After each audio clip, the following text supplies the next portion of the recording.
Curling in the squat rack. Well, you can do what you want then. The world is your oyster when you wrap curl the in knees. Wrap the when I curl in the squat rack some days, I look like fucking Tutankhamun. I'm fucking wrapped up like a mummy. You wouldn't even know who it was.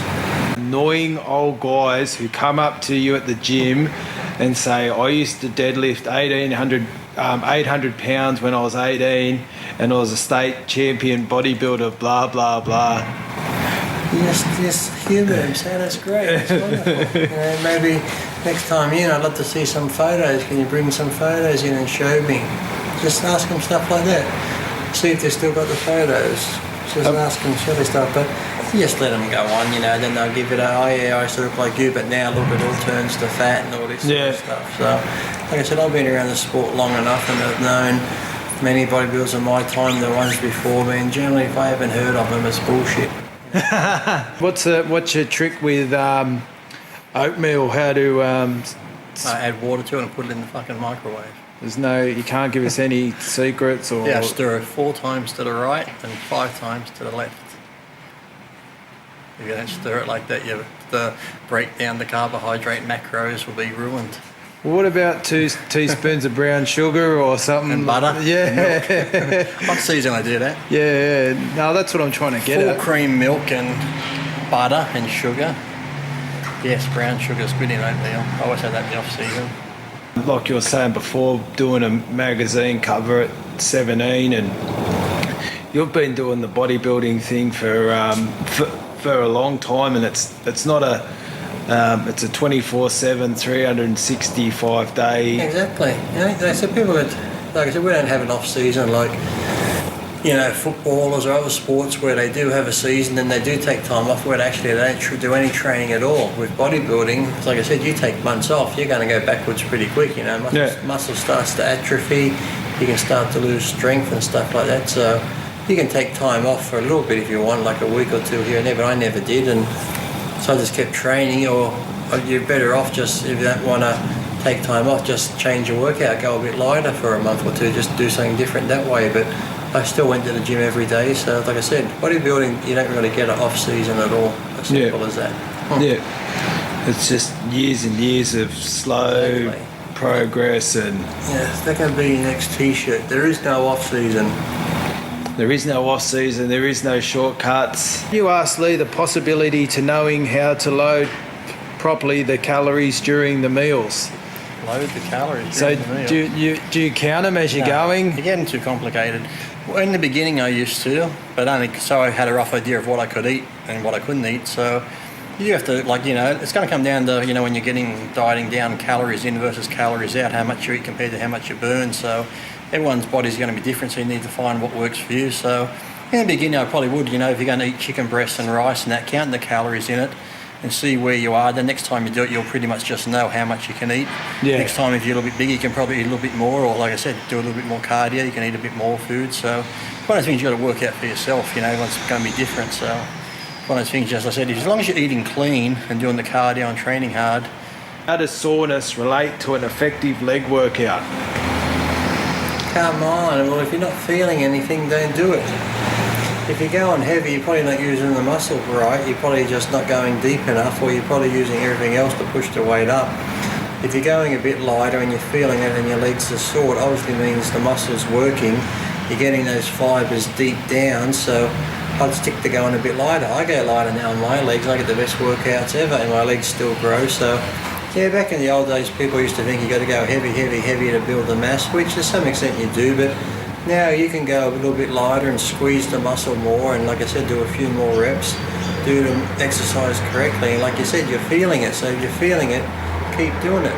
Now you're just going heavy, because I said, if you're not feeling it in the muscle, and you're going heavy, the only thing you're probably going to feel like eventually will be your knees, so you're either going to get sore knees and a sore lower back, so stick to going a bit lighter, and then like you said, your legs are sore, you feel it in the quads, so obviously the quads are working, so stick to that.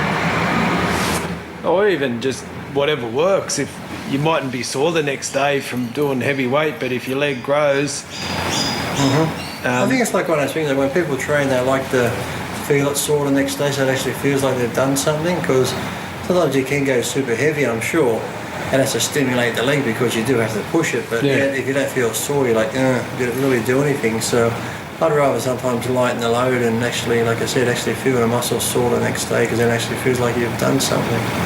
So for you, it's good that you have a bit of muscle soreness. I'd rather feel soreness, yes. Yeah. If I don't, then I'm like, did I really do anything? Did I work the muscle? Even knowing that you must have worked it because you did push the weight, but yet if it's not sore, I don't know, it just doesn't feel the same. Like I said, Tom doesn't do shit just to fake it. Tom uses real weights, so yes, the weights were real. And in your experience training with Tom, and Tom was a bit older when you trained with him? He uses real weights, he goes crazy, he's got that mindset where he goes crazy and goes to failure. There is nothing fake about Tom when it comes to training. At all. And our good friend Paul Cullen from Ireland was posting some pictures of Tom at a seminar recently in Ireland, and geez, he looked good for a man of his age. There's been a couple of videos of him pop up too where if you watch him with just the way Tom talks, he gets people fired up, you know, he's all about motivation. Yeah. Fucking do it and feel it. You got to feel that inner thing. If you don't do it, you'll fucking die. You got to push through that and feel that pain. If you don't walk out there, then you haven't lived. It's like you watch it, you go, oh fuck, let's go train. Yeah. And then I go to the gym and go, oh fuck, that hurts, and I get all depressed. So. But the video inspires me when I watch it. So I said if I went to the gym without the pain, I would be inspired. But yeah, I watch some of those videos where he's just pushing people now that have been done recently, and the way he talks, that's how he is. He just gets so intense into the training and full on. So. And he was like that when you trained with him? That's why I always joke to him. I say, why don't you make a comeback? He goes, I couldn't. He goes, if like once I get into that mode and I switch on, he goes, I just go crazy. And he goes, I couldn't do it again because I just get so crazy into the training and stuff. So. Oh, yes. I can't rub oil on me. It's the close-up. Want to see a nipple too? What the fuck? See, look, there's none in there. Look, there's never been any put in there. There you go, you can see it. So, like I said, I've never used them. So, people always say, I always see when someone actually, I always see that comment a lot. If someone takes one of my photos and puts it on their page or someone else, and then you see these either fat people, skinny people go, seem violent, but they wouldn't even know what the fuck it was themselves. But yeah, I get accused of it, so yes. You posted. The only phone you'd be getting was the phone on the wall calling fucking 911 in America for a fucking ambulance. Yeah, so there's hard training and there's extreme training and there's fucking crazy training, and even these days there's not many people that know what hard training is. Yeah. It's like, you know, it's like anything. They get to the point where they're comfortable or they're a little bit uncomfortable and that's it. Yeah. To go beyond that is sometimes people just don't like to do it, and when they are forced to or told to, that's a whole new world, and most will not do it again. Well, that's where the champions are made, isn't it? Exactly. Those last few reps that... you know, they're willing to do what most people won't do and stuff, and this is even taking the drugs out of it. You know, if you can just mentally push yourself that hard. Fine. Battery dead. And any tips on how to train, get the best out of using the tricep rope?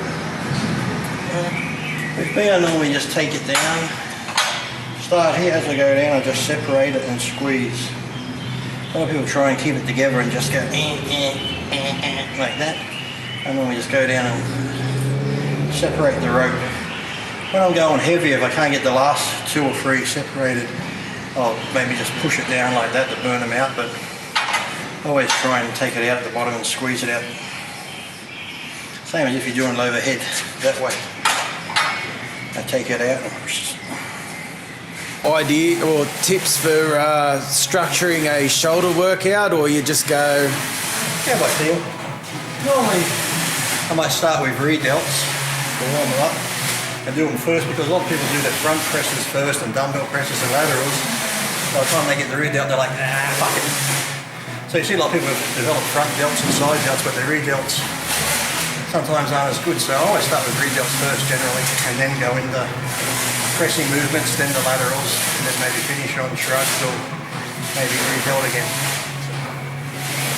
Yeah, so like like I said, he's a true gentleman. Every time I spoke to him, so you know, people will make fun of what he did in his past with the grapefruit, this and that, but to me it's like, hey, we've all done shit in our past, we all do crazy stuff, who cares, you know? It's like, I laugh about stuff I've done, I'm sure he probably laughs at it or he might not, but I said it's always going to be brought up, but who cares? I was like, Kai's Kai, we judge him on a bodybuilder, and as a bodybuilder, I've always said he could be Mr. Olympia. I'd just like to see him, as I said, come in that super dry, just come in. He's got all the muscle mass he needs on his frame. He's freaky. To me, I like his shape better than Phil Heath. But if he could just come in that real dry, crisp look that now Dorian had and those guys had, I think it could be Mr. Olympia. But Kai seems to want to come in a bit bigger, and then he suffers around the midsection a bit. So his posing's great. Like I said, he's a gentleman guy, and like I said, down to earth. So I got no problem with Kai. He's, like I said, a great guy, and like I said, I'd love to see him come in and win the Olympia. Mr. Rivers. Guys I do know who are big insulin users and growth hormone users do have it, so maybe that's it, but I don't know. I'm not a chemist, doctor, or know anything, so I don't know. I'm a fucking bodybuilder. What the fuck do I know? I lift things up, put them down. Depending where you are, but even if sometimes steak's expensive. If steak's expensive, just get the mince and you make your own patties that way. It works out cheaper than buying steak.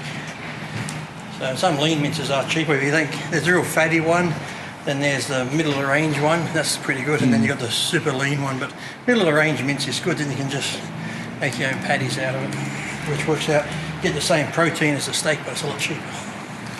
I never once, when I started bodybuilding, or anyone that I ever knew, ever related to themselves as ectomorphs and endomorphs and mesomorphs and all this sort of shit. No one did. It's only this fucking lately, over the years, this new age shit comes in with that and macros and all this bullshit, and I notice everyone that talks like that and follows shit like that looks like fucking shit. So get back to the fucking basics, get that shit out of your fucking head, train hard, diet hard if you want to lose weight, do cardio hard, and just shut the fuck up. And stop reading your fucking stupid books with that crap in it. You're not a fucking scientist, or you're not a fucking doctor. You don't need to know that. You don't need to know the long head of the tricep, the outer head, the inner head. Just know it's a fucking tricep. It's part of your arm, and go fucking train it. Simple as that, like your leg. Don't need to know the vastus medialis or the fucking outer quad, inner quad. Just go fucking squat and do leg press. You'll fucking work all the muscles, okay? Fucking get over it saying, well, Lee, how do I work this part of my bicep in here, or the outer part of my bicep? I don't know, just go train your bicep. If you do barbell curls, dumbbell curls, preacher curls, you're going to train the whole fucking arm. If it's going to grow, it will grow. If it don't, pick another sport. Your genetics suck, so.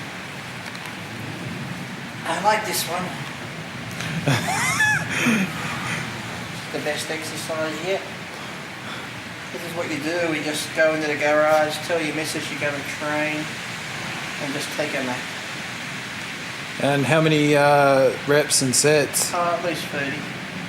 30-minute nap, because you only grow when you're resting, see? Yeah. Got to make sure you get that anabolic window. Yeah. I shouldn't snort, because then someone's going to say I got a breathing problem or something. No, when you started using Synthol. Tell me, yeah, because I think it's been a while, because I've been saying, because people post up younger videos of me when I'm around 22, and they say Synthol back then, so. Yeah. Now I'm 42, so it's been, I must be due for an oil change. No, well, you started growth hormone as a child. As a baby, yeah. And then... That worked, look how fucking tall I am. Then 14, you started steroids. And obviously probably around 20, that's when you... Really got into it. Mega dosing. I didn't know any of this stuff. I always thought I started at 19, but it's a good thing I know. No, that's when you... Then I heard the one about when I was a baby, I was given growth hormone as a baby, but I'm the tallest in my family, so maybe it worked, huh? Yeah. I think if I was given it at that age, I should be fucking... Then I heard it was the government was giving it to me. Yeah, and then it was like the umbilical cord that was taken and ground up into a special powder, like some experimental thing. Yeah. Well, look at that, I'm just fucking 6'5", aren't I? Yeah. That growth hormone really worked. Yeah, you grew up at Lucas Heights. I've even heard too, because people go, look at his hands, you know, whether it's like what, I've got shorter hands, or, I've got the hands of a dwarf, I guess, do I? I've got like, cause it what, thicker hand, or the muscle in the hand, or what? But people say, you can tell by his hands that he's taken lots of growth hormone. Oh, mate. I don't know what it is, but there's something about my hands that shows I took lots of growth hormone. Yeah, no, I know it all, mate. I've read it. Studied it. I've read the truth, mate. So And that, when I was saying about the negative comments that we get, one of them's always, why does he keep lying? Why doesn't he just tell the I see truth? that one all the time. And that's the funny thing. The funny thing is you tell the truth and they say that, then if I did come out and lie, they probably still wouldn't believe me.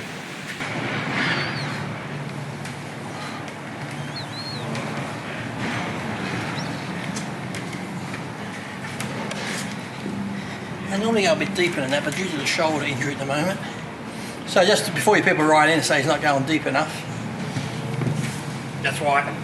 Oh, it's because you got all those muscles, but you're not strong. That's what I've heard. Show. Yeah. That's okay. That's okay. I'd rather have the muscles for show than be skinny and be strong. Do you make a video asking Lee to give out his opinion on the natural, in inverted commas, fitness models like Ulysses Jr., Simeon Panda, Lasagna. Agilov, Lasagna eggnog. Sergey, Constance, Jacob De Bruin, Constipated. etc. Etc. Who's etc.? Because those guys claim to be natural, but yet they weigh almost as much as 70s and 80s bodybuilders, in brackets, whom all have admitted to drug use. And these, in inverted commas, natural athletes are almost as big, if not bigger, than some ex-pros, and maintain their swollen, ripped, vascular, big, hard aesthetics physiques like that 24/7. Yeah. Please ask Lee to give his opinion on that, because we all know that Lee doesn't BS when answering questions. And if he says these guys all use, in brackets, which I'm pretty sure he'll say that, please also ask him, why does he think those guys hide their true identity by lying to the fitness public? Thank you. I really hope you can get this video, because fake, ambitious, inverted commas, want to make easy money out of ignorance. Natties must be exposed. Do you want me to read it again? No, fucking hell. So what? Well, my opinion on it is I've seen some of them, and how do we know they're not natural? Yes, okay, they can be ripped and shredded and look like some of the guys back in the old days who were on gear. Maybe they use gear, maybe they don't. But it's like I say, who gives a fuck if they do? Why does it bother you? It doesn't bother me if they want to use gear. And sometimes these guys are under contracts with supplement companies where if they did come out and say they use gear, they'd lose their contracts. So, if it comes down to their livelihood of paying their bills and shit, of course they're going to say they're not using gear. It's like all the football players and shit around the world. They'll take drugs, but they're never going to come out and admit it, are they? Otherwise they lose their contracts and sponsorship. So that's what I don't get. What problem is it to you? It doesn't bother me. I can't say they are, and they've never told me, so you just have to take them for their word. So if you want to look at them and say, hey, they're lying because they look too good, you can say that. Maybe if you look like shit and you take gear, you're thinking, well, I train, but I don't look like them, so they've got to be taking gear. Maybe you've just got no genetics, as simple as that. Maybe they've got great genetics and you don't. So I've seen people who, like I said, from different countries who just train, have great genetics, never touched a drug in their life, look way better than guys that have touched drugs. So until you've actually seen them put a needle in their ass or a tablet in their mouth, or actually admit to it, who can we say? So you can sit there and argue the point all day, but to me, I couldn't care less. If they say they're natural, they're natural. We can be like, speculating and ah about it, but who cares? And like I said, what difference does it make to us? Just train, and who cares what other people do? Does it affect your day, really? It's just a null point. Who cares, really? It works with even. I remember Tom Platz, he always said before he would build his weight up, I don't believe in doing partials or anything really, but he always said, like, if he was going to a heavier weight, like say you normally squat 5 plates but you want to try 7, say you're going to go 7, just put 7 on and do some partials a couple of times to feel it, and do that a few workouts, and each time just try to get a little bit deeper and deeper. So you build up, like I said, you build up the strength, plus you build up there's more in the head, because you sometimes think, well, I'm going heavy now, if I go down I don't come back up. So you always, even if I squat heavy now, my first rep might just be like that, just to feel out. I could never just drop straight down to a big one. Always got to feel it first to make sure everything's okay, your knees are okay, your back's okay, and then go down. But as far as benches, people say a lot of the resistance type stuff and the little partials help. to build up. I said I've never been in the big benches, and like I said, there's a lot of technique in it too. You know, some push up back that way, explode that way, and different things. Benching's one of those things. Like I said, I said my best bench was 525 pounds for 6 reps, but I always preferred dumbbells. Charles, you could have just asked me that on Facebook, mate. Oh, he wanted to see it in person. So I probably didn't help you, so you probably just send me a message on Facebook and say, thanks for that useless piece of fucking information.